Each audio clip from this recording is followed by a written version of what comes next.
जय हिंद। आज के इस नए वीडियो में आपका बहुत बहुत स्वागत है। इस वीडियो में हम लोग क्लास 10th हिंदी का पार्ट 1 वीडियो लेकर आए हैं, जो कि आपके लिए बहुत ही महत्वपूर्ण वीडियो है।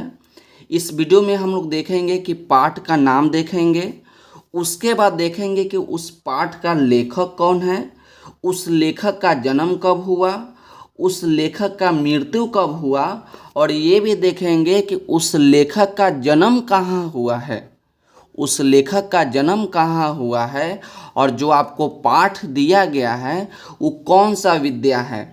विद्या का मतलब होता है कि जो पाठ आपका है वो आपका भाषण है, वो आपका कहानी है, वो आपका निबंध है कि क्या है। तो चलिए आप वीडियो को अंत तक ज़रूर देखिएगा। वीडियो अच्छा लगेगा तो वीडियो को लाइक कर दीजिएगा और चैनल को सब्सक्राइब जरूर कर दीजिएगा। आपको लेखक का नाम, पाठ का नाम, जन्म, मृत्यु और विद्या याद होना बहुत ही जरूरी है। तो 1 नंबर प्रश्न आपका है कि श्रम विभाजन और जाति प्रथा क्या है। कि श्रम विभाजन और जाति प्रथा पाठ का लेखक जो है आपका भीमराव अंबेडकर है। क्या हम आपसे बोले कि श्रम विभाजन और जाति प्रथा पाठ का जो लेखक है वो आपका भीमराव अंबेडकर है। भीमराव अंबेडकर का जन्म जो है 1891 में होता है। भीमराव अंबेडकर का जन्म 1891 में होता है। भीमराव अंबेडकर का जन्म जो है 1956 में होता है। क्या याद रखिए कि भीमराव अंबेडकर का जन्म 1891 में हुआ, उनका मृत्यु जो है 1856 में हुआ। और उसके बाद याद रखिएगा कि श्रम विभाजन और जाति प्रथा का विद्या जो है आपका निबंध है। क्या है? निबंध है। उसके बाद याद रखिए कि भीमराव अंबेडकर का जन्म जो है महू गांव में हुआ था। कहाँ हुआ था? तो महू गांव में हुआ था। और महू आपका कहाँ है? तो महू आपका मध्य प्रदेश में है। महू आपका कहाँ है? तो महू आपका है मध्य प्रदेश में। इतना याद रखिएगा। अब चलिए 2 नंबर देखते हैं। 2 नंबर आपका है कि विष के दांत। विष के दांत पाठ का लेखक जो है आपका है नलिन विलोचन शर्मा है। विष के दांत पाठ का लेखक आपका नलिन विलोचन शर्मा है। इनका जन्म जो है 18 फरवरी 1916 को हुआ। विष के दांत पाठ का लेखक आपका नलिन विलोचन शर्मा है। इनका जन्म जो है 18 फरवरी 1916 को हुआ। और विष के दांत का विद्या जो है आपका कहानी है। विद्या को आप जरूर याद रखिएगा कि विष के दांत की विद्या जो है आपका कहानी है। और उसके बाद याद रखिएगा कि नलिन विलोचन शर्मा का जन्म जो है पूरा में है। याद रखिएगा कि नलिन विलोचन शर्मा का जन्म जो है वो आपका पटना में हुआ था। कहाँ पर ही हुआ था? पटना में हुआ था। इस बात को याद रखिएगा। अब 3 नंबर को देखिए। 3 नंबर आपका है कि भारत से हम क्या सीखे। क्या है? कि भारत से हम क्या सीखे। इस पाठ का लेखक जो आपका मैक्स मूलर है। भारत से हम क्या सीखे, इस पाठ का लेखक जो है मैक्स मूलर है। और इनका जन्म जो है 1823 में हुआ था। भारत से हम क्या सीखे, लेखक का नाम आपका मैक्स मूलर है। मैक्स मूलर का जन्म जो है 1823 ईस्वी में हुआ था। और भारत से हम क्या सीखे ये आपका कौन सा विद्या है? तो ये आपका भाषण है। उसके बाद याद रखिए कि मैक्स मूलर का जन्म जो है आपका जर्मनी में हुआ था। कहाँ हुआ था? तो मैक्स मूलर का जन्म जो है आपका जर्मनी में हुआ था। इतना आप अच्छे तरीक़ा से याद रखिएगा। अब 4 नंबर देखिए। 4 नंबर आपका है कि नाखून क्यों बढ़ते हैं। क्या प्रश्न आपका है कि नाखून क्यों बढ़ते हैं। तो इस पाठ का लेखक जो है आपका है हजारी प्रसाद त्रिवेदी। त्रिवेदी है, याद रखिएगा, आपका वेदी हो जाएगा। नाखून क्यों बढ़ते हैं, इस पाठ का लेखक जो आपका है हजारी प्रसाद त्रिवेदी है। और इनका जन्म जो है 1907 ईस्वी में हुआ। कब हुआ? तो 1907 ईस्वी में हुआ। और ये आपका नाखून क्यों बढ़ते हैं ये आपका विद्या कौन है? तो ललित निबंध है। याद रखिएगा। नाखून क्यों बढ़ते हैं कौन सी विद्या है? तो आप क्या याद रखिएगा कि नाखून क्यों बढ़ते हैं ये आपका ललित निबंध है। उसके बाद याद रखिए कि हजारी प्रसाद त्रिवेदी का जन्म जो है, हजारी प्रसाद त्रिवेदी का जन्म जो है उत्तर प्रदेश में हुआ है। कहाँ हुआ है? तो उत्तर प्रदेश में बलिया गांव में हुआ है, याद रखिएगा। डायरेक्ट याद रखिए कि नाखून क्यों बढ़ते हैं, इसका लेखक जो है हजारी प्रसाद त्रिवेदी जी है और इनका जन्म जो है उत्तर प्रदेश में हुआ है और इनका जन्म कब हुआ है, 1907 में हुआ है। अब 5 नंबर देखिए, 5 नंबर आपका है कि नागरी लिपि। क्या है कि नागरी लिपि, और नागरी लिपि पाठ के लेखक जो आपका गुणाकर मूले है। नागरी लिपि पाठ के लेखक आपका गुणाकर मूले है और इनका जन्म जो है 1935 में हुआ है। गुणाकर मूले का जन्म जो है 1935 में हुआ है।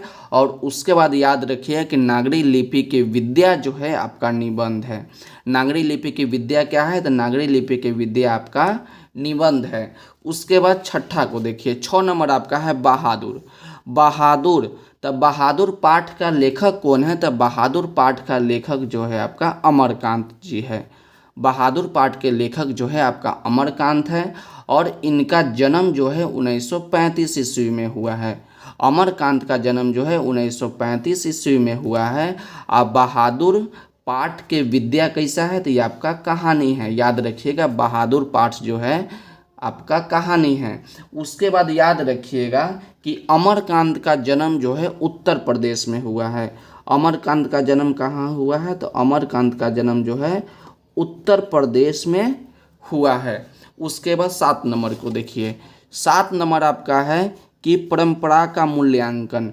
परंपरा का मूल्यांकन, तो परंपरा का मूल्यांकन पाठ का लेखक जो है रामविलास शर्मा है। आप रामविलास पासवान याद नहीं रखिएगा, यहाँ पर ही शर्मा है। बहुत सारे बच्चा जो है यहाँ पर ही पासवान देखकर टिक कर देते हैं, लेकिन आपको याद रखना है कि परंपरा का मूल्यांकन पाठ का लेखक जो है रामविलास शर्मा जी है। इनका जन्म जो है 10 अक्टूबर, परंपरा का मूल्यांकन रामविलास शर्मा जी है। इनका जन्म जो है 10 अक्टूबर 1912 ईस्वी में हुआ है। रामविलास शर्मा का जन्म जो है 10 अक्टूबर 1912 में हुआ है और परंपरा का मूल्यांकन का विद्या जो है आपका निबंध है। क्या है, तो ये आपका निबंध है। उसके बाद 8 नंबर को देखिए, 8 नंबर है जीत जीत मैं निरखत हूँ। क्या है, पाठ आपका है जीत जीत मैं निरखत हूँ। इस पाठ का लेखक जो है रश्मि वाजपेयी है। जीत जीत मैं निरखत हूँ पाठ का लेखक जो है रश्मि वाजपेयी जी है और इनका जन्म जो है 4 फरवरी, इनका जन्म जो है 4 फरवरी 1938 को होता है। और ये आपका कौन सा विद्या है, तो ये आपका साक्षात्कार है, याद रखिएगा। जीत जीत मैं निरखत हूँ, ये आपका कौन सा विद्या है, तो आपका साक्षात्कार है।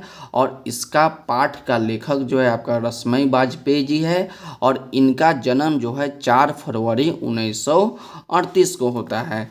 अब 9 नंबर को देखते हैं। 9 नंबर आपका अवनियो। क्या है, अवनियो। इस पाठ का लेखक जो आपका अशोक वाजपेयी है। अवनियो पाठ का लेखक का नाम आपका है अशोक वाजपेयी। अशोक वाजपेयी का जन्म जो है 16 जनवरी 1941 ईस्वी में होता है। अशोक वाजपेयी का जन्म जो है 16 जनवरी 1941 ईस्वी में होता है और अवनियों का विद्या जो है यात्रा वृत्तांत है। क्या है, यात्रा वृत्तांत है। अब 10 नंबर को देखिए, 10 नंबर आपका है मछली। पाठ का नाम क्या है, तो पाठ का नाम आपका है मछली और मछली पाठ का लेखक जो आपका विनोद कुमार शुक्ल है। क्या है, विनोद कुमार शुक्ल है। मछली पाठ के लेखक का नाम आपका विनोद कुमार शुक्ल है। इनका जन्म जो है 1 जनवरी 1937 ईस्वी में होता है। विनोद कुमार शुक्ल का जन्म जो है 1 जनवरी 1937 ईस्वी में होता है। अब मछली पाठ की कौन सा विद्या है, तो ये आपका कहानी है। उसके बाद याद रखिएगा मछली पाठ का लेखक का नाम आपका विनोद कुमार शुक्ल जी है। इनका जन्म 1 जनवरी 1937 को हुआ है और ये आपका कौन सा विद्या है, तो ये आपका कहानी है। और उसके बाद याद रखिए कि विनोद कुमार शुक्ल का जन्म जो है आपका हुआ है राजनांद गांव में हुआ है। राजनांद गांव में हुआ है, इतना आप याद रखिएगा।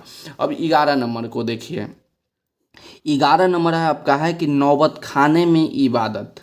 नौबत खाने में इबादत पाठ का लेखक जो है आपका यतीन्द्र मिश्र है। नौबत खाने में इबादत पाठ का लेखक जो आपका यतीन्द्र मिश्र है और इनका जन्म जो है 1977 ईस्वी में हुआ है। 1977 ईस्वी में हुआ है। और नौबत खाने में इबादत के विद्या जो है आपका व्यक्ति चित्र है। व्यक्ति चित्र है, आप याद रखिएगा कि नौबत खाने में इबादत के विद्या क्या है, तब व्यक्ति चित्र है। उसके बाद याद रखिएगा बिस्मिल्लाह खां का जन्म। तब बिस्मिल्लाह खां का जन्म जो है 1916 में होता है। बिस्मिल्लाह खां का जन्म जो है 1916 में होता है। और कहाँ होता है, तो डुमरांव में होता है। कहाँ होता है, तो डुमरांव में होता है। उसके बाद आप 12 नंबर को देखिए। 12 नंबर में आपका है कि शिक्षा और संस्कृति। शिक्षा और संस्कृति पाठ का लेखक आपका है महात्मा गांधी। शिक्षा और संस्कृति पाठ का लेखक जो है आपका महात्मा गांधी है। महात्मा गांधी का जन्म जो है आपका 2 अक्टूबर 1869 को होता है। शिक्षा और संस्कृति पाठ का लेखक जो है आपका महात्मा गांधी है। इनका जन्म जो है 2 अक्टूबर 1869 को होता है। कहाँ होता है, तब पोरबंदर गुजरात में होता है। महात्मा गांधी का जन्म जो है पोरबंदर गुजरात में होता है। और उसके बाद याद रखिए कि शिक्षा और संस्कृति का विद्या जो है आपका शिक्षा शास्त्र है, संस्कृति है। याद रखिएगा शिक्षा शास्त्र संस्कृति है। तो यहाँ पर ही पार्ट 1 जो है आपका समाप्त होता है। इस वीडियो में हम लोग बहुत ही अच्छे तरीक़ा से पाठ का नाम, उसके लेखक का नाम, उनका जन्म, उनका मृत्यु और जन्म हुआ तो कहाँ हुआ, और उसके बाद हम लोग विद्या के बारे में जाने हैं। बहुत ही अच्छे तरीक़ा से, बहुत ही आराम से जाने हैं, धीरे धीरे, धीमे धीमे जानने का यही कारण है कि हम कोशिश किए कि आपको अच्छे तरीक़ा से याद हो जाए। तब तक पढ़ते रहिए और बढ़ते रहिए। मिलते हैं अगले वीडियो में।